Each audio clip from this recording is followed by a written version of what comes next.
तो गाइज जैसा कि हमने अभी तक देखा कि लूची और लूफी एक दूसरे के सामने आ जाते हैं और जिस फाइट का हमें बेसब्री से इंतजार था वो आ चुकी है। लूफी अपनी सेकंड गियर की फॉर्म में आ चुका है जिसे देखकर लूची डर जाता है। मैंने तुम्हें हल्के में ले लिया, मुझे नहीं पता था कि तुम इतने ज्यादा ताकतवर निकलोगे और लगता है इस फॉर्म में तुम ठीक से सांस तक नहीं ले सकते। मुझे फर्क नहीं पड़ता कि मैं सांस ले पाता हूँ या नहीं, मेरा मकसद सिर्फ एक है, तुम्हें हराना। और बाहर गेट ऑफ जस्टिस के दरवाजे पूरी तरह से खुल चुके हैं ताकि बस्टर कॉल के द्वारा बुलाई हुई शिप्स को यहाँ पर अंदर लेकर आया जा सके। और फ्रैंकी भी पिछले 10 जन्मों से रॉबिन के पास जाने की कोशिश कर रहा है और यहाँ पर स्पेंडम रॉबिन से कहता है, पागल औरत जल्दी कर, गेट ऑफ जस्टिस ठीक हमारे पीछे है, तुझे अभी भी लगता है कि कोई तुझे बचाने आएगा? हाँ नहीं, ऐसा नहीं होने वाला। और यहाँ पर नेवी वाले अपनी शिप को लेकर खड़े हुए थे ताकि रॉबिन और स्पेंडम को लेकर यहाँ से जा सके। और तभी इन नेवी का ऑफिसर कहता है, सब मेरी बात सुनो, कुछ ही देर में स्पेंडम सर रॉबिन को लेकर यहाँ पर आने वाले हैं, सभी लोग उन्हें सलामी देंगे, समझ गए? और सभी नेवी ऑफिसर्स स्पेंडम के आने का इंतजार करने लगते हैं और स्पेंडम रस्सी का यूज करके रॉबिन को खींचकर गेट ऑफ जस्टिस की तरफ लेकर जाने लगता है। रॉबिन क्या तुम्हें पता है मैंने रास्ते में कुछ बॉम्ब्स बिछा रखे हैं, अगर कोई तुम्हें रोकने के लिए हमारे पास आने की कोशिश भी करेगा तो वो फट जाएगा, बूम।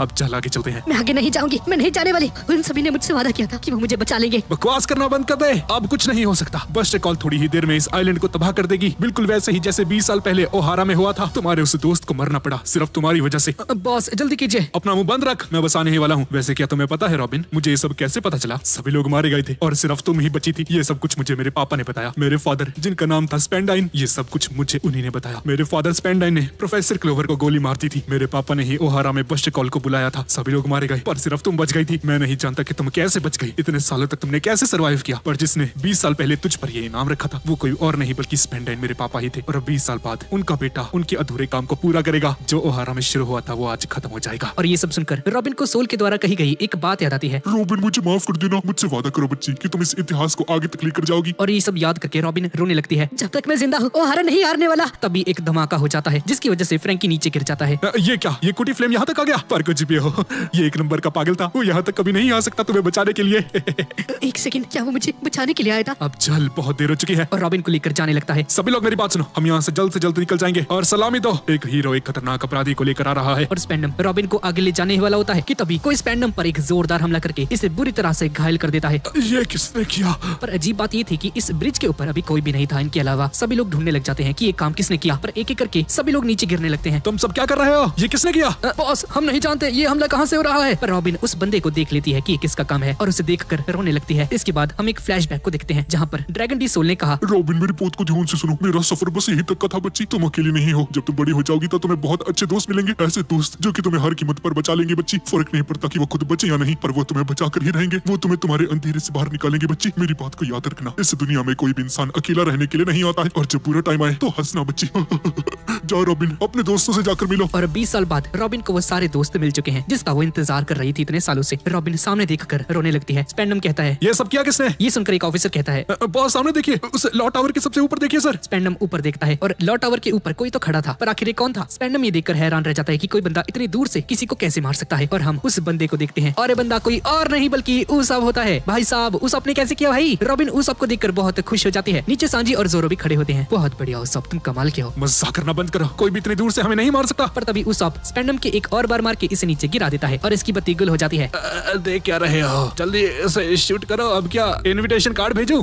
बॉस हम ये नहीं कर सकते, हमारे पास AWM थोड़ी है जो इतनी दूर तक जाएगी। ये तो एक सिंपल सी दोनाली है। पर वो बंदा जो भी हो सच में कमाल का है। साले उसकी तारीफ करना बंद कर दे, तेरे को भेजो उसके पास, ऑटोग्राफ ले ले उसका। तुम रॉबिन को मेरे पास लेकर आओ, वो देखो वो भाग रही है। और रॉबिन यहाँ से भागने लगती है। सभी लोग शूट करने के लिए तैयार थे रॉबिन को और रॉबिन पर हमला कर देते हैं। पर तभी कोई इसके सामने आ जाता है और कोई और नहीं बल्कि फ्रैंकी होता है। ये देखकर सभी नेवी ऑफिसर्स हैरान रह जाते हैं। पर यहाँ पर उसब ने ट्रांसपोंडर स्नेल से बताया, सोना फ्रैंकी मैंने तो और चाबियां यहाँ से भेज दी हैं। उस कपड़े में 2 चाबियां और होंगी। हमने सभी को हरा दिया है। ये सुनकर स्पेंडम हैरान रह जाता है। क्या सारी चाबियां मिल गई तुम्हें? आखिर कैसे? तुम चिलकोसा ने उन्हें कैसे हरा दिया? और फ्रैंकी चाबी लगाकर रॉबिन की हथकड़ी को खोल देता है। ये देखकर स्पेंडम हक्का बक्का रह जाता है। ये सब हो क्या रहा है? क्या इसका मतलब तुमने सच में उन्हें हरा दिया क्या? उसब मैंने रॉबिन की हथकड़ियां खोल दी हैं। ये सुनकर सभी लोग खुश हो जाते हैं। पर अब टाइम है रॉबिन का बदला लेने का। रॉबिन स्पेंडम पर अपनी डेविल फ्रूट की ताकत का यूज करके हमला कर देती है। ये इसके लिए जो तुमने मेरे साथ किया, घटिया आदमी। और यहाँ पर सोगेकिंग कहता है, जैसा मैंने प्लान बनाया था बिल्कुल वैसा ही हुआ। पर तभी हम एक आवाज को सुनते हैं, ऐसी आवाज जैसे यहाँ पर कोई धमाका हो जाता है। तो क्या ये आवाज बस्टर कॉल की तबाही की है या फिर कुछ और? ये सब जानने के चलो छोड़ो यार। अचानक से हुए उस हमले ने सभी को डरा कर रख दिया। स्पेंडम ये देखकर कहता है कि आखिर ये सब किया किसने? आयरन फेंस का गेट तोड़ दिया जाता है और हम सामने एक बहुत बड़ी बैटल शिप को देखते हैं। और इस शिप के ऊपर एक नेवी ऑफिसर कहता है, वाइस एडमिरल सर जी, हमने रास्ता खोल दिया है सर। एनिस लॉबी के अंदर एंटर करने के लिए हम पूरी तरह से तैयार हैं। तो इसमें मैं क्या करूं? हम यहाँ पर एनिस लॉबी को तबाह करने आए थे। हमारा मिशन है एनिस लॉबी को तबाह करना। पहले निशाना बनाओ उस लॉ टावर को। रेंज में आते उस पर हमला करना शुरू कर देना, फर्क नहीं पड़ता कि वहाँ पर कौन है, सभी लोगों को मार दो। जोरो और सांजी ये सब देखकर कहते हैं लगता है बस्ट कॉल आ चुके हैं जोरो, और अभी सभी लोग तबाह कर देंगे इस आइलैंड को। रास्ता बिल्कुल साफ है जोरो, अभी लोग बहुत आसानी से अंदर आ सकते हैं। उस वहाँ से नीचे आ जाओ। पर इससे पहले कि उस नीचे आ पाता, किसी ने एक कैनन से हमला कर दिया जिसके ऊपर उस खड़ा हुआ था। ये देखकर जोरो और सांजी डर जाते हैं और गैलीला कंपनी वाले लोग भी ये सब देखकर डर जाते हैं और सभी लोग अपनी जान बचाकर यहाँ से भागने लगते हैं। अगर अपनी जान प्यारी है तो यहाँ से भाग जाओ। लॉ टावर का ऊपर का हिस्सा गिरकर नीचे गिर जाता है जिसके ऊपर उस खड़ा हुआ था, और तभी उस ऊपर से नीचे गिरता है जोरो और सांजी के सामने, जिसकी वजह से ये दोनों इस पर बहुत गुस्सा करते हैं। अबे उस खुद को कृषि समझ रहा है क्या? पागल है क्या उस तू? हाँ, ये केप पहनकर खुद को सच में एक हीरो समझने लगा है क्या? साले शक्तिमान। और यहाँ पर फ्रैंकी रॉबिन से कहता है रॉबिन चलो इनसे बदला लिया जाए। और ये दोनों हमला करने के लिए तैयार हो जाते हैं। रॉबिन अपने डेविल फ्रूट की ताकत का यूज करके इन सभी की गन को ऊपर की तरफ कर देती है और फ्रैंकी अपने स्ट्रॉन्ग स्लैब का यूज करके इन पर हमला कर देता है। और स्पेंडम सभी नेवी ऑफिसर्स को ऑर्डर देता है कि इन्हें पकड़ लो, किसी भी हालत में हम रॉबिन को भागने नहीं दे सकते। पर रॉबिन इन सभी के पैरों को पकड़ लेती है। अभी तो एक और चीज बाकी है स्पेंडम। और ऐसा बोलकर फ्रैंकी ट्रांसफॉर्म होने लगता है और इसकी नीचे की टांगे बाहर आ जाती हैं और पहले के जैसा बन जाता है जैसा इसने पिछले कुछ पार्ट्स में किया था। अजीब है भाई ये फ्रैंकी बहुत। ये सब देखकर नेवी ऑफिसर्स इतने ज्यादा एम्बेरस हो जाते हैं कि ब्रिज से नीचे कूद जाते हैं शर्म के मारे। स्पेंडम ट्रांसपॉन्डर स्नेल में कहता है कि और लोग भेजो, सभी लोग भाग चुके हैं। और स्पेंडम की बात सुनकर एक नेवी ऑफिसर रिप्लाई करता है जी सर, आप चिंता मत कीजिए, हम रॉबिन को पकड़ लेंगे सर। अबे पागल, उससे नहीं, मुझे बचाओ। क्या आपको बचा रहे क्या? अबे कैसा बॉस है तू? यहाँ पर दादी कुकुरो अभी तक दारू पी रही है और रॉकेट की स्पीड में बहुत आगे बढ़ रही है, जिसका कोई भी फायदा नहीं है क्योंकि रॉबिन को पहले से ही बचा चुके हैं। तीनों के तीनों यूजलेस। तभी नामी भी यहाँ पर आ जाती है पीछे से। नामी तुम्हारा स्वागत है, पर बस्ट कॉल आ चुकी है बच्ची। और यहाँ पर लूफी और लूची की फाइट चल रही है। लूफी की स्पीड बहुत ज्यादा होती है और लूची को कड़ी टक्कर दे रहा होता है और अपने जेट फायर का यूज करके लूची पर हमला करता है। लूची पीछे जाकर गिरता है। लूची इस पर फिंगर पिस्टल का यूज करके हमला करने की कोशिश करता है लेकिन लूफी इसे डॉज कर लेता है। लूची ठीक इसके ऊपर आ जाता है और जेट स्टंप का यूज करके लूची पर एक जोरदार लात मारता है लेकिन लूची इससे बच जाता है। इसके पास बहुत अच्छी एबिलिटीज है जो सच में ताकतवर है, पर आखिर इसने अपनी बॉडी के साथ किया क्या है? ओह अच्छा, मैं समझ गया। और एक साथ एक दूसरे पर हमला कर देते हैं पर लूची की ताकत बहुत कम होती है और लूची पीछे जाकर गिर जाता है लेकिन लूफी लड़ते लड़ते वापस से नॉर्मल हो जाता है। मैं समझ गया। सेकंड गियर की फॉर्म में आने के लिए तुम अपने ब्लड फ्लो को इंक्रीज करते हो ताकि और ज्यादा ताकतवर बन जाओ। और अगर कोई नॉर्मल इंसान ही करेगा तो इसका दिल फट जाएगा, लेकिन क्योंकि तुम रबड़ के बने हो इसलिए तुम इसे कर सकते हो, पर इसकी भी एक लिमिट है, इसलिए इसे ज्यादा देर तक नहीं कर सकते। पर शायद तुम्हें पता होगा अगर तुम ये करते रहे तो तुम्हारी जिंदगी यानी कि तुम्हारा लाइफ स्पैन धीरे धीरे खत्म होने लगेगा। हाँ मैं जानता हूँ मैं इससे मर सकता हूँ, पर अगर इसका यूज करके मैं अपने दोस्तों की जान को बचा सकता हूँ तो मैं ये करता रहूंगा जब तक नहीं मरता। मैं करता रहूंगा। पर अब कुछ नहीं हो सकता, बस्ट कॉल यहाँ पर आ चुकी है, तुम्हारे सभी दोस्त मारे जाएंगे। और लूची अपने पीछे एक हमला करके छेद कर देता है जिसकी वजह से बहुत सारा पानी आने लगता है और लूची बताता है कि ये पानी सीधा लॉ टावर से यहाँ तक आने वाले रास्ते की तरफ जाएगा, जिसका मतलब है कि कोई भी अगर लॉ टावर से यहाँ पर आने की कोशिश करेगा तो उसे ये पानी डुबा देगा। या तो तुम पानी में डूबकर मारोगे या मेरे हाथों से। अपना मुंह बंद रख, मैं सबको बचा लूंगा। और यहाँ पर फ्रैंकी और रॉबिन ने सभी नेवी ऑफिसर्स को लगभग हरा दिया है और तभी सभी लोग देखते हैं कि धुएं के पीछे से आती हुई नेवी की बैटलशिप्स तेजी से एनीज लॉबी की तरफ आगे बढ़ रही थी। बैटलशिप्स एनीज लॉबी पर हमला करना शुरू कर देती हैं। बस्ट कॉल अभी शुरू हो चुकी थी और पूरी की पूरी एनीज लॉबी में खतरनाक हमले होने शुरू हो चुके थे और हम उन 5 वाइस एडमिरल्स को देखते हैं जो कि अपनी अपनी बैटलशिप्स के अंदर थे। सभी नेवी ऑफिसर्स अपनी जान बचाने की कोशिश करने लगते हैं। एनीज लॉबी की हालत बहुत ज्यादा खराब होनी शुरू हो जाती है। सारे नेवी ऑफिसर्स स्पेंडम को छोड़कर यहाँ से भागने लगते हैं। कहाँ भाग रहे हो? चिंता मत करो, वो बैटलशिप इस ब्रिज के ऊपर हमला नहीं करेगी क्योंकि यहाँ पर मैं हूँ, CP9 ग्रुप का लीडर। सुना, भागो मत, वापस आ जाओ। फ्रैंकी देखकर हक्का बक्का रह जाता है। तो ये है बस्ट कॉल की ताकत। हाँ निको रॉबिन, क्या तुम ठीक हो? रॉबिन बस्ट कॉल को दोबारा से देखकर ट्रॉमा में आ जाती है। एनीज लॉबी में सब कुछ तबाह होना बिल्कुल पहले जैसा ही था जैसा ओहारा में हुआ था। जिस चीज का रॉबिन को डर था, जिसकी वजह से रॉबिन ने CP9 का साथ देने का निर्णय लिया, वो चीज आज ठीक इसके सामने आ चुकी है। जिस बस्ट कॉल ने आज से 20 साल पहले रॉबिन से उसका सब कुछ छीन लिया, रॉबिन को डर लगता है कि वो वापस से अपने दोस्तों को ना खो दे। यहाँ पर उसाप, सांजी और जोरो तेजी से आगे बढ़ रहे होते हैं। जोरो ने उसाप को पकड़ा होता है। अरे जल्दी करो जोरो। अबे अपना मुंह बंद रख, अब क्या उड़ के चला जाऊं? अगर तूने एक और शब्द कहा तो मैं तुझे नीचे फेंक दूंगा।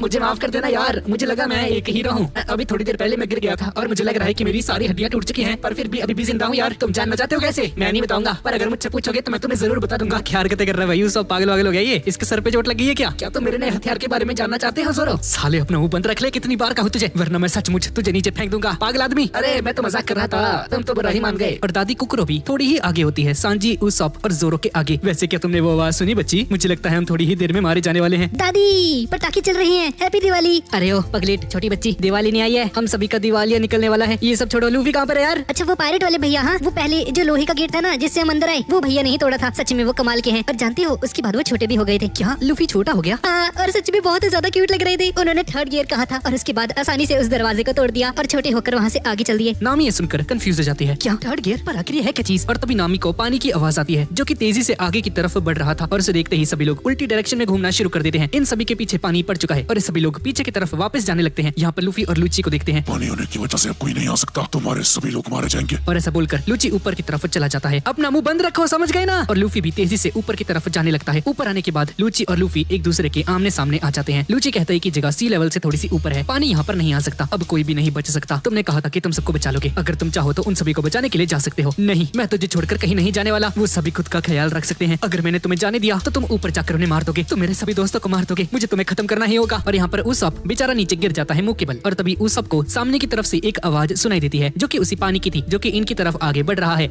ये आवाज तो वही है। अरे सुनो दोस्तों। पर उसप देखता है कि दोनों आगे जा चुके हैं ऑलरेडी। अरे मैं चल नहीं सकता पागलों, मैं क्या उड़ के दूंगा। अरे वापस आओ भाई। अरे यार मर गया।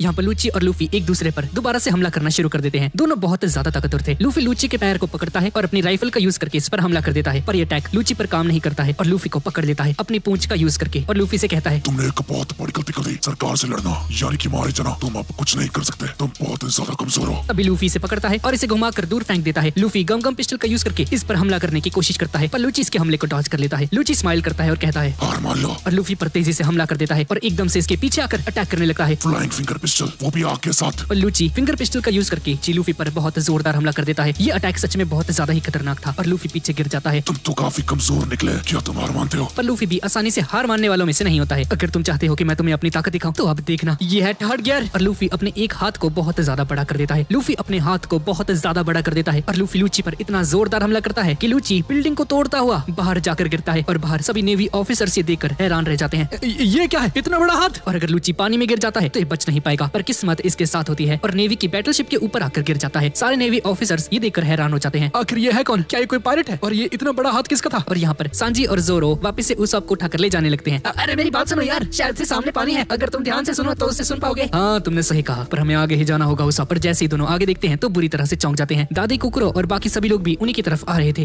जोरो इस पानी का कुछ करो यार, हम डूब जाएंगे वरना। अरे भाई इसमें हम क्या करें। और पीछे सांजी नामी को देखकर सिंपिंग करना शुरू कर देता है। नामी सहना मेरी बाहों में आ जाइए, सुनिए मेरे पास आओ। जोरो रास्ते में एक छेद करने की कोशिश करता है पर ऐसा नहीं हो पाता है और तभी एकदम से पानी इन सभी के पास आ जाता है। सभी लोग पानी के अंदर डूब जाते हैं। यहाँ पर एनीज लॉबी में अभी भी हमले जारी होते हैं। सभी लोग अपनी जान बचाकर भाग रहे थे। सर हम निको रॉबिन का क्या करें, वो अभी उस ब्रिज के ऊपर है, क्या हम जाकर उसे पकड़ लें। ये सुनकर ये वाइस एडमिरल कहता है, नहीं उसे अकेला छोड़ दो, हमारा मिशन उसे पकड़ना नहीं है, हम ब्रिज को जोड़कर सभी चीजों को तबाह कर देंगे। ठीक है सर, पर क्या अभी जो बंदा हमारी बैटलशिप के ऊपर गिरा क्या वो रॉब लूची था। यहाँ पर लूची खड़ा हो जाता है और आगे बढ़ने लगता है और सभी नेवी ऑफिसर्स इस पर गन तान देते हैं। हे जवाब दो, तुम आखिर हो कौन, और अगर तुमने ऐसा नहीं किया तो हम तुम्हें मार देंगे। पर तभी एक ऑफिसर यहाँ पर आ जाता है पीछे से। अपने हथियारों को नीचे करो, ये कोई और नहीं CP9 का रॉब लूची है। सारे नेवी ऑफिसर्स ये सुनकर डर जाते हैं और बोलते हैं, अरे रॉब लूची, अरे लूची सामा, हमें माफ कर देना सर, हम वापस ऐसा कभी नहीं बोलेंगे। और यहाँ पर एक ऑफिसर वाइस एडमिरल से कहता है कि इसने रॉब लूची के बारे में एक अफवाह सुनी थी, क्या ये वही रॉब लूची है। और एडमिरल कहता है कि हाँ ये वही रॉब लूची है। ये करीब 15 साल पहले की बात है। एक देश में 500 से भी ज्यादा लोगों को कुछ पायरेट्स ने पकड़ कर रखा था। इसके बाद हम 15 साल पहले का सीन देखते हैं जहाँ पर कुछ पायरेट्स और कुछ देश के लोगों के बीच में फाइट चल रही थी। और जब पायरेट्स ने अपनी कैनन्स को बाहर निकाल लिया तो उनके बॉस ने कहा कि तुम सभी लोग अब कुछ नहीं कर सकते, तुम सभी लोग हार मान लो और अगर मरना नहीं चाहते हो तो अपनी हार को स्वीकार कर लो। सभी लोगों ने कैनन के डर की वजह से अपने हथियारों को नीचे कर दिया। बहुत बढ़िया, अब इन सभी को पकड़ लो। और उन पायरेट्स ने 500 से भी ज्यादा लोगों को पकड़ लिया और बदले में मांग कर ही उस पूरे के पूरे देश की। और इस देश का राजा कंफ्यूज हो जाता है कि अब इसे क्या करना चाहिए और इसके सलाहकार इसे सलाह देते हैं कि उनकी मांग को मना कर देना चाहिए। पर वो सभी लोग हमारे देश के लिए लड़े हैं और पकड़े गए, हम उन्हें ऐसे ही मरने नहीं दे सकते हैं। और बात रही इस किंगडम की, इसे हम दोबारा से हासिल कर सकते हैं, पर अगर देर कर दी तो उन सब की जिंदगी नहीं बचेगी। पर महाराज अगर ये सब करने के बाद भी उन लोगों ने दोबारा से हम पर हमला कर दिया तो हम क्या करेंगे। तभी एक आदमी यहाँ पर आ जाता है जिसने बोला कि सरकार ने हेल्प करने के लिए किसी को भेजा है। ये सुनकर ये दोनों खुश हो जाते हैं और तभी लूची यहाँ पर आ जाता है इनके सामने। मुझे बताइए वो शिकार आखिर है कहाँ पे, जाओ मेरे शेर। लिटरली ये बंदा शेर ही है, उन सभी को हरा दो। जी सर मैं समझ गया, और प्लीज बीच में कोई मत आना, मुझे मेरा काम करने दीजिए। और लूची यहाँ से चला जाता है। यहाँ पर हम उन सभी पायरेट्स को देखते हैं जो कि इस जीत को सेलिब्रेट कर रहे थे और बोलते हैं कि बहुत बढ़िया, अब ये पूरा का पूरा देश इनका हो जाएगा। पर तभी लूची यहाँ पर आ जाता है, क्या तुम ही हो यहाँ के कैप्टन। हाँ, और इनका कैप्टन कहता है, हाँ मैं ही हूँ, पर बच्चे आखिर तू है कौन? मैं यहाँ पर सरकार की तरफ से आया हूँ ताकि तुम सभी को मार सको। क्या तू मारेगा मेरे को? क्या बोला, सरकार ने तुझे भेजा है, हाँ तू हमें मारेगा। सुन बे चल गोसे, मजाक करना बंद कर, हम तुझे यहीं पर मार देंगे, समझ गया ना। ये दोनों गुंडे लूची पर हमला कर देते हैं पर आयरन बॉडी की वजह से इनकी तलवार ही टूट जाती है और लूची को कुछ भी नहीं होता है। सभी लोग इसे देखकर चौंक जाते हैं। लगता है तुम सच में सरकार की तरफ से हो, पर याद रखना अगर तुमने कुछ भी किया तो तुम मारे जाओगे। ए साथियों इसे पकड़ लो और डाल दो जेल में। और सभी पायरेट्स इस पर गन तान के खड़े हो जाते हैं और लूची एक स्माइल करता है जिससे कि हमें पता चलता है कि इसके प्लान का एक हिस्सा था। और कुछ ही देर में सभी लोग लूची को उन सभी 500 लोगों के पास लेकर आ जाते हैं और ये पायरेट्स उन कैदियों से कहते हैं, इस छोटे से बच्चे ने कहा कि ये तुम्हें बचा लेगा, क्या बेतुकी बातें हैं। जाओ अंदर। और लूची को इस जेल के अंदर डाल देते हैं इन सभी के साथ। यहाँ पर लूची कहता है, एक बात बताओ, क्या सभी लोग यहीं पर हैं? वो सभी 500 लोग जिन्हें इन पायरेट्स ने पकड़ा था। और लूची ने उन सभी को मारना शुरू कर दिया। एक एक करके लूची इन सभी को मारने लगता है। वो 500 के 500 लोग लूची के हाथों मारे गए। इसके बाद हम वापस से प्रेजेंट में आ जाते हैं और नेवी ऑफिसर ये सुनकर हैरान हो जाता है, क्या 500 लोगों को मार दिया, पर ऐसा क्यों? और वाइस एडमिरल एडमिरल ये सुनकर कहता है, उसके बाद सभी लोग गुस्से में आ गए और उन सभी ने हमला शुरू कर दिया। वो लड़का 500 मरे हुए लोगों के ऊपर था और बिना समय बर्बाद किए उनके बॉस को एकदम से ही मार दिया। और वापस से पास्ट में इनका कैप्टन कहता है, तुमने इन सभी को कैसे मारा? मैंने इन सभी को इसलिए मारा क्योंकि इनमें से कोई भी इंसाफ के लिए नहीं लड़ पाया और इनकी कमजोरी देश को खतरे में डाल सकती है। इन्हें जीने का कोई भी हक नहीं है। तो क्या ये है तुम्हारी सरकार का इंसाफ? हाँ, अपने ही लोगों को मार देना। बकवास बंद करो। ऐ साथियों, इस पर कैनन से हमला कर दो। ये बचना नहीं चाहिए। सभी लोग कैनन से लूची पर हमला कर देते हैं पर लूची को खरोंच तक नहीं आती है। ये देखकर सभी लोग डर जाते हैं। ये आखिर है कौन? और तभी लूची अचानक से आकर पायरेट को पकड़ लेता है। लूची वो लड़का जिसकी पीठ के ऊपर गोलियों के निशान थे। ये बंदा 13 साल की उम्र से ही CP9 का एक मेंबर था। CP9 के इतिहास में सबसे ज्यादा ताकतवर, जिसका सिर्फ एक ही मिशन है, वो है जस्टिस। और प्रेजेंट में वाइस एडमिरल कहता है कि लूची को उसका काम करने दो। और यहाँ पर लूफी भी उड़कर ठीक उस बैटलशिप के ऊपर आ जाता है जिसके ऊपर लूची खड़ा हुआ है। मैं तुझे नहीं जाने दूंगा लूची, लूची ता लूचे। और बैटल एक्स का यूज करके तेजी से हमला करता है जिसकी वजह से बैटलशिप टूट जाती है। लूची ट्रांसफॉर्म हो जाता है एक लेपर्ड में और लूफी को काट लेता है पर लूफी इसके हमले से बच निकलता है। लूची ठीक लूफी के पीछे आ जाता है। मैं समझ गया, तीसरे गियर के बाद तुम्हारी ताकत बढ़ गई है पर स्पीड कम हो गई है। और ऐसा बोलकर लूची को नीचे गिरा देता है मारकर। इन दोनों की लड़ाई के चक्कर में बैटलशिप की हालत खराब हो जाती है। ये देखकर एक वाइस एडमिरल कहता है, नंबर 4 की बैटलशिप को तबाह कर दो। पर सर वहाँ पर अभी भी हमारे लोग हैं, करीब 1000 के आसपास। वाइस एडमिरल ये सुनकर एकदम से इस नेवी ऑफिसर को गोली मार देता है। हम ये नहीं कर सकते। अगर उन्हें बचाने के चक्कर में कुछ गड़बड़ हो जाती तो क्या इसकी जिम्मेदारी तुम लेते? सब लोग मेरी बात सुनो, उस पर फायर कर दो। और नंबर 4 की बैटलशिप को तबाह कर दिया जाता है जिसकी वजह से लूफी दूर जाकर गिर जाता है पर सेफ है। और थर्ड गियर की वजह से लूफी वापस से छोटा हो जाता है। बाल बाल बच गया। फिर क्या वो लोग पागल है क्या? खुद की ही शिप पर हमला कर रहे हैं। अजीब साइको इंसान है। पर कुछ भी हो, थर्ड गियर से मैं कमाल का बन गया था, लेकिन लगता है मेरा शरीर इसे सही से कंट्रोल नहीं कर पाता है। और लूफी भागकर यहाँ से जाने लगता है। कितना क्यूट लग रहा है भाई ये छोटा सा। जब तक मैं ऐसा हूँ मुझे कहीं पर जाकर छुप जाना चाहिए वरना सभी लोग मुझे मार देंगे। यहाँ पर एनीज लॉबी के ऊपर अभी भी हमला जारी होता है। सभी लोग अपनी जान बचाकर यहाँ से भाग रहे थे और जाम्बाई कहता है, जल्दी करो वरना हम यहाँ पर मारे जाएंगे। और यहाँ पर स्पेंडम फ्रैंकी से कहता है कि रॉबिन को हमें सौंप दे, हम तेरी सारी की सारी सजाएं माफ कर देंगे और अगर इसने ऐसा नहीं किया तो इसे भी टॉम की तरह मार दिया जाएगा। ये सुनकर फ्रैंकी को गुस्सा आ जाता है और तेजी से मारकर इसे पीछे फेंक देता है। बकवास करना बंद कर। स्पेंडम अपनी तलवार को बाहर निकाल लेता है। जाओ जल्दी निको रॉबिन को मेरे पास लेकर आओ। और अपनी एलिफेंट वाली तलवार का यूज करके निको रॉबिन पर हमला कर देता है पर इससे पहले कि रॉबिन को छुपा था फ्रैंकी ठीक इसके सामने आ जाता है। सुन मेरी बात हाथी, अगर तू मरना नहीं चाहता तो अपनी नाक को नीचे कर दे। और ये हाथी फ्रैंकी की बात को मान लेता है। रॉबिन, क्या वो लोग सच में यहाँ पर आने वाले हैं? हाँ वो सभी लोग पकाएंगे। और फ्रैंकी कहता है कि इसने अपना सब कुछ लगा दिया है इस फाइट में, जितना कर सकता था इसने किया। मुझे नहीं पता था कि उस दिन के बाद वापस से एक ऐसा दिन दोबारा से आएगा। अगर उस दिन मेरे पास ताकत होती तो शायद मैं टॉम सान को बचा सकता था। टॉम सान को पायरेट की शिप को बनाने के जुर्म में एग्जीक्यूट कर दिया गया था। मैं चाहता था कि टॉम सान को बचा पाऊं पर हमारी लड़ाई सरकार के साथ थी, हम कुछ नहीं कर सकते थे। जिन भी अपराधियों को एनिस लॉबी के अंदर लेकर जाया जाता था वो वापस कभी नहीं आ पाते थे। तब भी जितना मैं कर सकता था मैंने किया। मैंने उसी ट्रेन को रोकने की कोशिश भी की थी पर आखिर में मैं कुछ ना कर पाया। मैंने सरकार के सामने हार मान ली थी पर आज तुम सभी लोगों ने सरकार की बात को गलत साबित कर दिया है। बस अपनी एक दोस्त को बचाने के लिए तुम्हारे दोस्त सरकार के साथ भिड़ गए, पूरी दुनिया को अपना दुश्मन बना लिया, वो भी बिना कुछ सोचे समझे। मैं बोलूं तो सच में वो लोग कमाल के हैं। तब से लेकर आज तक मैं उस दिन के बारे में कभी नहीं भूला। जब भी मैं उस दिन को याद करता हूँ तो मैं सोचता हूँ जिसने भी ये किया मैं उसे एक दिन कुचल कर रख दूंगा। और फ्रैंकी सचमुच उस एलिफेंट के थ्रू स्पेंडम को कुचल कर रख देता है। बिल्कुल ऐसे ही। खैर उन्हीं की वजह से मैं अपना सपना पूरा कर पाया। जिस गवर्नमेंट से फाइट करने के बारे में मैं सोच भी नहीं सकता था वो आज मैंने कर दिखाया है, बस उन सब की वजह से। तो आज अगर मुझे तुम्हारे दोस्तों के लिए मरना भी पड़े रॉबिन तो मैं इसके लिए भी तैयार हूँ। और रॉबिन भी उठकर खड़ी हो जाती है और कहती है, तुमने सही कहा फ्रैंकी, मैं भी लड़ूंगी। 20 साल पहले मुझसे मेरा सब कुछ छीन लिया गया था। बशकॉल एक और बार आ चुकी है। ये वही है जिसने मुझसे मेरा सब कुछ छीन लिया था पर इस बार ऐसा नहीं होने वाला है। सोल, आखिरकार मुझे मेरे दोस्त मिल ही गए जैसा कि तुमने कहा था। अब मैं अकेली नहीं हूँ। यहाँ पर फ्रैंकी फैमिली अपनी जान बचाकर यहाँ से भाग रहे होते हैं और जैसे ही ये लोग यहाँ से आगे आए तो सामने देखते हैं कि बैटलशिप खड़ी हुई है और एक वाइस एडमिरल कहता है, अपने ऑफिसर की आईडी पता करके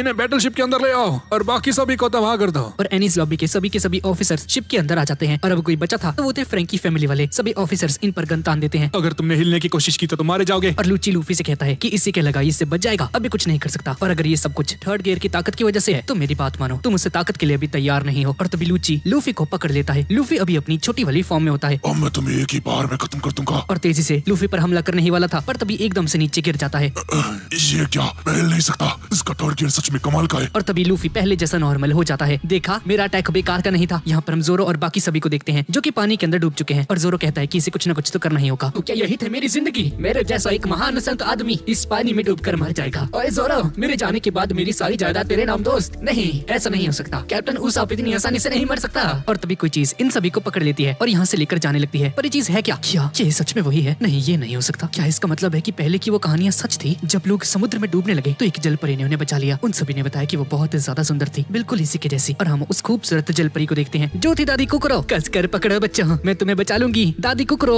एक जल परी के कॉस्ट्यूम में आ जाती है इन सभी को बचाने के लिए, और इसे देखकर सांजी बेचारा बुरी तरह से हैरान हो जाता है। ये थी वो जल परी? ये जल परी नहीं, ये तो करमजली है। मोटी दादी, सारा मूड खराब कर दिया। और यहाँ पर फ्रैंकी और रॉबिन ने मिलकर स्पेंडम की शिप के ऊपर कब्जा कर लिया है। माफ करना, पर हमें इस शिप की जरूरत है दोस्तों, ताकि हम यहाँ से भाग सकें। वैसे भी मेरे दोस्त आते ही होंगे। फ्रैंकी की नजर नीचे पानी में जाती है। ये क्या है? और तभी दादी कुकरो बाहर आ जाती है इन सभी को लेकर। और एक शिप के ऊपर एक बंदा अपने वाइस एडमिरल से कहता है, सर, हमारी बैटल शिप ने मिलकर मेन गेट के सामने कुछ पायरेट्स को ढूंढ लिया है। उन सभी को कुछ ही देर में खत्म कर दिया जाएगा सर। और यहाँ पर सभी लोग शिप के ऊपर आ चुके हैं। सभी की हालत बहुत ज्यादा खराब थी, बिल्कुल ऐसे कि जैसे सभी लोग ट्रॉमा में हो। फ्रैंकी इन सभी को देखकर कहता है कि लगता है इन्हें बहुत बड़ा सदमा लग गया है। लगेगा भाई। सारी उम्मीदें तोड़ दी इसने कुकरो ने। ये सभी लोग बच गए मेरी मेहरबानी से, पर ऐसा भी क्या हो गया? इन सभी ने सांस लेना ही बंद कर दी। ये आपकी वजह से है। बूढ़ी अम्मा, ये कैसी कॉस्ट्यूम है आपकी? ये तो मेरी जवानी की कॉस्ट्यूम है। कुकरो की नजर रॉबिन पर जाती है। अच्छा, तो तुम हो वो लड़की हाँ, जिसके लिए वो बच्चा इतनी मेहनत कर रहा है। उस टाइम पर जब उसने कहा था कि वो पायरेट किंग बनना चाहता है तो मुझे उसकी बात पर हंसी आ गई थी, पर किससे पता शायद वो ऐसा बन भी जाए। और यहाँ पर जोरो, उसॉप और इन सभी को होश आ जाता है और कुकरो को देखकर इनकी आंखें बाहर आ जाती हैं। देखा तुमने, जल परी सच में थी। उसने आखिर सच में हमें बचा ही लिया। हाँ, जो लोगों ने कहानियां बताई थी वो सच निकली। उसॉप, ये दादी तो एक जल परी है। नहीं, मैं इसे नहीं मान सकता। जल परियां ऐसी नहीं दिखती हैं। अरे बच्चे, मैं सच में एक जल परी ही हूँ। कह दो ये झूठ है, तुम कोई जल परी नहीं हो सकती। कह दो ये झूठ है। एक जल परी बहुत सुंदर होती है, बिल्कुल किसी परी के जैसे। तुम वो नहीं हो। अरे वो सुंदर दिखने वाली मैं ही हूँ। बेचारा सांजी अपना दिल तोड़ बैठता है। तभी सांजी की नजर रॉबिन पर जाती है। रॉबिन चान, आपका हीरो आ चुका है। लेकिन इससे पहले कि सांजी रॉबिन के पास जा पाता, इसे गले लगाने के लिए चॉपर और नामी इसे पकड़ लेते हैं। रॉबिन, तुम आ गई, हमें बहुत खुशी है। रॉबिन, मैंने तुम्हें बहुत मिस किया। हमें तुम्हारी बहुत ज्यादा चिंता हो रही थी। नहीं नामी, ये सब तुम्हारी वजह से है। तुम्हारा शुक्रिया आने के लिए। जोरो थोड़ा आगे जाता है और देखता है कि एनिस लॉबी की हालत खराब हो चुकी है। फ्रैंकी भी यहाँ पर आ जाता है और कहता है कि इसे लगता है कि आइलैंड को तबाह करने के बाद वो लोग रॉबिन के पास आएंगे। पर आखिर लूफी कहाँ पर है? हम उसके बिना यहाँ से नहीं निकल सकते। लगता है वो भी ब्रिज के फर्स्ट कॉलम में होगा, वो भी लूची के साथ। चलो उसकी मदद करने जाते हैं जोरो। नहीं, अगर हमने ऐसा किया तो हम फिर से अलग हो जाएंगे। अच्छा होगा हम ये सब कुछ लूफी पर छोड़ दें, वो उसे हरा सकता है। हम यहीं पर रुककर उसके आने का इंतजार करेंगे। और यहाँ पर फ्रैंकी के साथ ही उन सभी बैटल शिप्स के सामने आ चुके हैं। सब कैनन्स तैयार करो, हम इन्हें यहीं पर खत्म कर देंगे। और तभी नेवी कैनन से इन पर हमला कर देती है और एक बहुत बड़ा धमाका हो जाता है। लगता नहीं कि कोई भी बचा होगा। मेन गेट पूरी तरह से तबाह हो चुका था। यहाँ पर जोरो और बाकी सभी लोग वेट कर रहे होते हैं लूफी के आने का। पर तभी बैटल शिप में एक अनाउंसमेंट होती है। हमने एनिस लॉबी के सभी ऑफिसर्स को अपनी शिप में ले लिया है और मेन गेट पर हमें कुछ लोग भी मिले। 50 पायरेट्स और 2 जायंट्स जो कि उन सभी को लेकर यहाँ से भाग रहे थे। देखा, मैंने कहा था ना, वो सभी लोग बच निकले। उन सभी पर कैनन से हमला करके उन सभी को खत्म कर दिया गया। सभी लोग मर चुके हैं, उनमें से कोई भी जिंदा नहीं बचा। ये सुनकर फ्रैंकी चौंक जाता है। अब सिर्फ वो ब्रिज बचा है, बाकी सभी चीजों को तबाह कर दिया गया है। ओहिमो, काशी, फ्रैंकी के साथ ही युकोजुना सभी लोग मारे जाते हैं। फ्रैंकी बेचारा बहुत दुखी हो जाता है कि इसे बचाने के लिए वो सभी लोग एनिस लॉबी में घुस गए थे। और यहाँ पर लूफी वापस से सेकंड गियर को यूज करने लगता है। लूफी लूची पर हमला करता है। ये दोनों एक दूसरे पर हमला करते हैं, लेकिन सेकंड गियर का यूज करने की वजह से लूफी की स्पीड बहुत ज्यादा हो जाती है। दोनों एक दूसरे पर पंचेस मारते हैं। लूफी अपने हाथ को ऊपर करता है और जेट बुलेट का यूज करके लूची को पीछे धकेल देता है। और लूची अपनी एक स्पेशल टेक्निक का यूज करता है और लूफी पर हमला करता है। ये हमला खतरनाक था। इन दोनों की फाइट की आवाज बाहर तक सुनाई दे रही थी। और यहाँ पर एक नेवी ऑफिसर अपने वाइस एडमिरल से कहता है कि लूफी अभी ठीक लूची के सामने होगा और ब्रिज को छोड़कर इन्होंने हर चीज को तबाह कर दिया है। अब आगे बताइए कि हमें क्या करना चाहिए। वाइस एडमिरल कहता है कि सारी शिप्स को उन ब्रिज की तरफ इकट्ठा कर दो। और नेवी की सारी बैटल शिप्स उस ब्रिज की तरफ जाने लगती हैं। लेकिन ब्रिज पर पहुंचने से पहले ही उन सभी ने ब्रिज का एक हिस्सा तोड़ दिया। पर आखिर क्यों? जोरो और बाकी सब ये देखकर कहते हैं हम समझ गए, ये सब उन्होंने इसलिए किया ताकि हम वहाँ पर ना जा सके और लूफी वापस ना आ सके। और तभी कोई बताता है कि ब्रिज के ऊपर करीब 9 पायरेट्स होंगे। पायरेट की पहचान निक, रॉबिन, जोरो, ये सभी वही हैं जिन लोगों ने CP9 वालों को भी हरा दिया है। जोरो उन सभी को देखकर अपनी तलवार को बाहर निकाल लेता है। लगता है वो सभी लोग आने वाले हैं, पर एक बात को याद रखना, हम रॉबिन को वापस से नहीं जाने दे सकते। यहाँ पर नेवी ऑफिसर्स कहते हैं कि इन लोगों ने CP9 तक को हरा दिया है। इतिहास में पहली बार किसी पायरेट की वजह से इतना बड़ा आइलैंड तबाह हो चुका है। पर जो भी हो, CP9 को हराने का मतलब ये नहीं कि लोग जीत गए। लूची अभी तक हारा नहीं है और ना ही वो हारेगा। और हम सभी लोग इन पायरेट्स को यहाँ पर खत्म कर देंगे और निक रॉबिन को लेकर यहाँ से चले जाएंगे। यहाँ पर उसॉप नीचे देखता है और इन सभी की नजर लूफी पर जाती है। लूफी, हमारी चिंता मत करो, हमने रॉबिन चान को बचा लिया है। लूफी, अब कुछ रहा है तो उसे हराना, उसे हरा दो लूफी। अगर तुमने उसे हरा दिया तो हम इस फाइट को जीत जाएंगे। हाँ, हम जीत जाएंगे लूफी, हमें तुम पर पूरा भरोसा है लूफी, तुम्हें कर सकते हो। लूफी ये सुनकर एक स्माइल करता है। ये सब मुझ पर छोड़ दो दोस्तों। और सारी बैटल शिप्स ब्रिज को घेर लेती हैं। 200 नेवी हेडक्वार्टर्स को नीचे भेज दो। निक रॉबिन को पकड़ो और बाकी सभी को यहाँ पर खत्म कर दो। क्या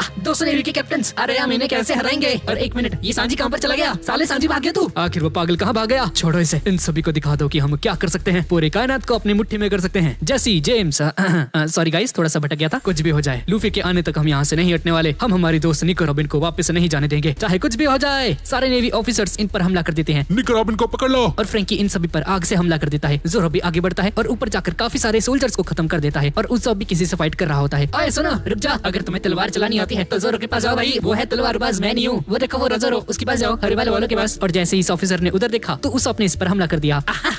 देखा मेरा कमाल, ये है कैप्टन उस की असली ताकत, छल कपट और धोखा। यहाँ पर जोरो को बहुत सारे नेवी ऑफिसर्स ने घेर कर रखा था। तुम सभी लोग ज्यादा होकर भी मुझे नहीं हरा सकते। पर तभी एक बहुत जायंट सा नेवी ऑफिसर यहाँ पर आ जाता है, जिसने अपनी बड़ी सी एक्स का यूज करके जोरो पर बहुत तेजी से हमला कर दिया। क्या बेकार का अटैक था ये। और अपनी 3 तलवार की ओनिगिरी का यूज करके जोरो उस ऑफिसर को मारकर पीछे फेंक देता है। और तभी एक और ऑफिसर उस के पास आ जाता है उसे मारने के लिए, और उस वापस से उसे जोरो के पास भेजने लगता है। ये देखो उधर की साइड, वो रहा जोरो, इससे लड़ो। यहाँ पर नामी भी अपने थंडर चार्ज का यूज करके बहुत सारे सोल्जर्स को मार गिराती है। रॉबिन भी अपना कमाल दिखाती है और दादी एक्टिंग करने लगती है। इन सभी ने हमें बंदी बना रखा है, हमें बचा लो। यहाँ पर लूफी और लूची को देखते हैं, जहाँ पर लूफी लगातार लूची पर हमले कर रहा था, जिसकी वजह से लूची के सर से खून आने लगता है। लूची ठीक लूफी के पीछे आ जाता है। ये अटैक सच में बहुत ज्यादा ही खतरनाक था, इतना ज्यादा कि लूफी पीछे जाकर गिरता है। लूफी आगे बढ़ने की कोशिश करता है लेकिन नीचे गिर जाता है और ऐसा लगता है कि लूफी इस फाइट को हार गया है। उसप दूर से खड़ा हुआ ये सब कुछ देख रहा था और तभी उसप अपना मास्क नीचे गिरा देता है और बोलता है, लूफी तुम नहीं हार सकते। यहाँ पर लूफी की हालत बहुत ज्यादा खराब हो गई थी और तभी इसे ऊपर से उसप के चिल्लाने की आवाज सुनाई देती है, लूफी खड़े हो जाओ।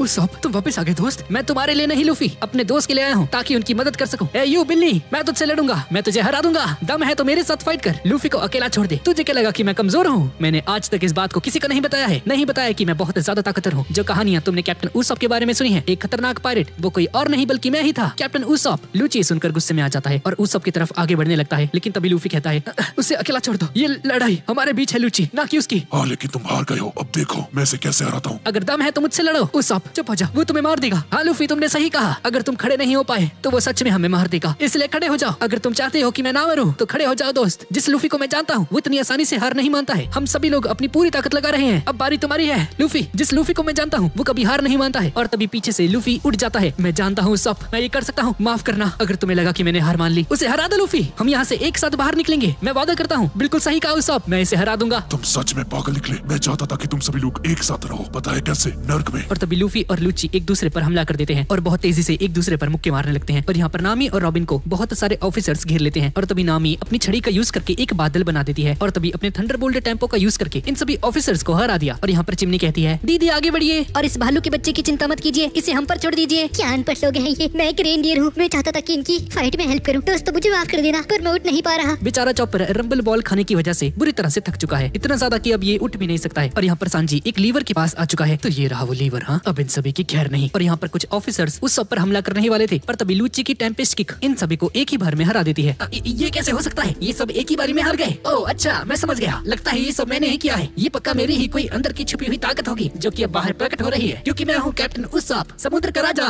यहाँ पर एक नेवी ऑफिसर जोरो से कहता है, क्या तुम ही हो जोरो? हाँ वो मैं ही हूँ, तुम कौन हो? अब तुम नहीं बचने वाले। और जोरो की एक तलवार को खत्म कर देता है और जोरो के एक हाथ को पकड़ लेता है और जोरो के हाथ को डैमेज करने लगता है, लेकिन तभी इस पर कोई हमला करके इसे पीछे गिरा देता है। और एक काम था उसप का। यहाँ पर हम लूफी को देखते हैं जिसके मुंह से खून आने लगता है और तभी लूची ठीक इसके सामने आ जाता है और अपनी पूंछ से लूफी को पकड़ लेता है। तुम्हारा खेल अब खत्म होता है, ये अल्टीमेट रेडियस। और उसके बाद अपनी 6 स्टीम गन का यूज करके लूफी को पूरी तरह से घायल कर देता है। लूफी की हालत खराब हो जाती है और नीचे गिर जाता है। लूची इस अटैक को परफॉर्म करने के बाद यहाँ से जाने लगता है, पर तभी लूफी अचानक से ही खड़ा हो जाता है फिर से। क्या तुम एक चीज भूल गए? मैंने कहा था कि मैं जब तक तुम्हें नहीं हरा देता मैं नहीं हारने वाला। ये देखकर लूची को गुस्सा आ जाता है कि मरता क्यों नहीं है भाई? आखिर मरने का क्या लोगे तुम जिंदा कैसे हो? ये नहीं हो सकता। लूफी अपना आखिरी अटैक परफॉर्म करने के लिए पूरी तरह से तैयार था और पिछली सारी बातों को याद करता है। अगर रॉबिन जीना चाहती है तो मैं उसे जरूर बचाऊंगा। लूफी अपनी सारी ताकत को एक जगह पर इकट्ठा करता है, गोमू गोमुनो जेट गटलिंग, और इस अटैक का यूज करके लूची पर एक खतरनाक पंचेस मारता है, जिसकी वजह से लूची की हालत बहुत ज्यादा खराब हो जाती है। लूफी का हमला अभी तक जारी होता है, पूरी तेजी से इस पर हमले करता है। यहाँ पर सभी नेवी ऑफिसर्स सामने देखकर चौंक जाते हैं और सभी लोग कहते हैं कि आखिर ये सब हुआ कैसे। सभी लोग मेरी बात को ध्यान से सुनो, CP9 के लीडर रॉब लूची को हरा दिया गया है, लूफी इस फाइट को जीत गया है, यहाँ से भागो।